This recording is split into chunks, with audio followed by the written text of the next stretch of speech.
नमस्कार मित्रांनो, पहिला हा व्हिडिओ बघून घ्या।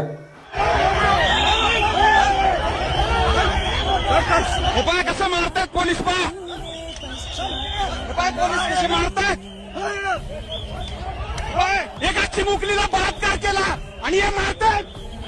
मार अरे मार रे मार मार। तुम्ही हा व्हिडिओ बघितला, याच्यामध्ये काय दिसलं तुम्हाला की जे लोक रस्त्यावरती न्याय मागायला गेले होते त्याच महिलांना चोप दिलाय पोलिसांनी। म्हणजे जशी आंतरवाली सराटीमध्ये गृहमंत्र्याची ऑर्डर आली तसेही इथे गृहमंत्र्याची ऑर्डर आल्यानंतर या पोलिसांनी इतकं महिलांना तेथील आंदोलनकर्त्यांना मारलं की ते पाहून लोकांचा अजून तीव्र संताप हा जागा झाला आहे। मित्रांनो, हा फक्त एकच व्हिडिओ होता, अजून हा दुसरा व्हिडिओ बघा। महिलांना लाठीचार्ज केला, ज्याने बलात्कार केला तो तिथं आई घाला बसलाय आणि आम्ही इथं काय करतोय? आम्ही फक्त सत्याची बाजू दिली तर आम्हाला लाठीचार्ज। ही न्याय व्यवस्था आहे का? ही आमची मुली सेफ आहेत का? रस्त्याने 12 वाजता जाताना सेफ नाही वाटत आम्हाला का? आता आमची न्याय व्यवस्था बडी भंगारी आणि भिकारडी आहे। 25 कॉलर पकडतायत पोलीस। अच्छा, बळाने हटवण्याचा प्रयत्न करतायत। बळाने हटवतायत कोणाच्या मोबाईल मध्ये? मी स्वतः मीडिया पर्सन आहे, मी काहीही शूट करते, मला अधिकार आहे। माझा मोबाईल हिसकावून घेतात। तुमच्या मोबाईल मध्ये काय आहे दाखवा सांगताय। तिथे वडील आहेत, दुर्दैवी ज्या प्रकारे मुलीचा जे काही झालं तिच्या वडिलांची कॉलर पकडतायत, ही काय पद्धत आहे का?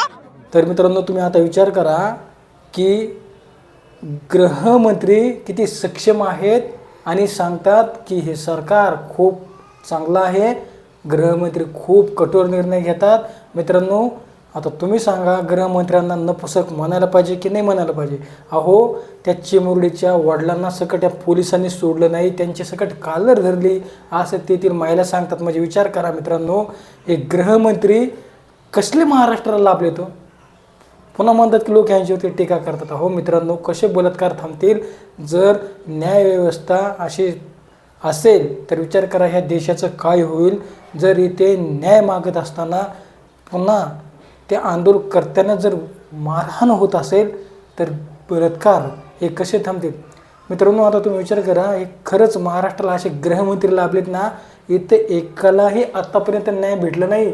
मग इथून मागचे तुम्ही सर्व प्रकरण बघा, फक्त आम्ही निर्णय घेऊ, आम्ही असं करू, आम्ही तसं करू, याच गृहमंत्री बोलण्यात हा एक नंबरचा लबाड माणूस आहे। मित्रांनो, ही खूप दुर्दैवी घटना आहे की मुलीच्या वडिलांना देखील ह्या राक्षस प्रवृत्तीच्या गृहमंत्र्याच्या आदेशानुसार जे पोलीस हे आंदोलनकर्त्यांना मारत होते हे पाहून तर खूप वाईट वाटतं। कारण असे बलात्कार घडत असतील, जर लोक न्याय मागायला रस्त्यावरती उतरत असतील तर प्रत्येक घटनेमागं कसा न्याय भेटेल? असे गृहमंत्री महाराष्ट्राने यांनी राजीनामा दिला पाहिजे। आम्ही कुठल्याही नेत्याला विरोध करत नाही, परंतु अशा महाराष्ट्रात जर घटना घडत असतील तर हे खूप न शोभणार आहे। मित्रांनो, आता विचार करा, ह्या महिलांनी देवेंद्र फडणवीस यांच्यावर कसे गंभीर आरोप केलेत, न्यायव्यवस्था काय करते? ही महिला रागाच्या भरात बोलली, परंतु ही सत्य गोष्ट आहे। ज्या त्या वेळेस जर प्रत्येक वेळेस असं होत असेल तर नक्कीच नेपाळसारखी परिस्थिती काही दिवसात ही भारतात येऊ शकते।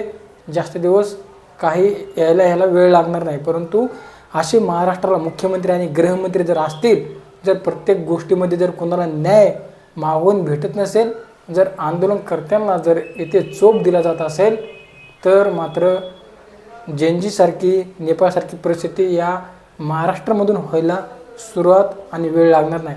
तर मित्रांनो, तुम्हाला हे असे व्हिडिओ बघून तुम्हाला काय वाटलं खरोखरच कमेंट सेक्शनमध्ये नक्कीच कळवा। आणि लोकसंग्रह यूट्यूब चॅनल सबस्क्राईब केलं नसेल तर सबस्क्राईब नक्की करा।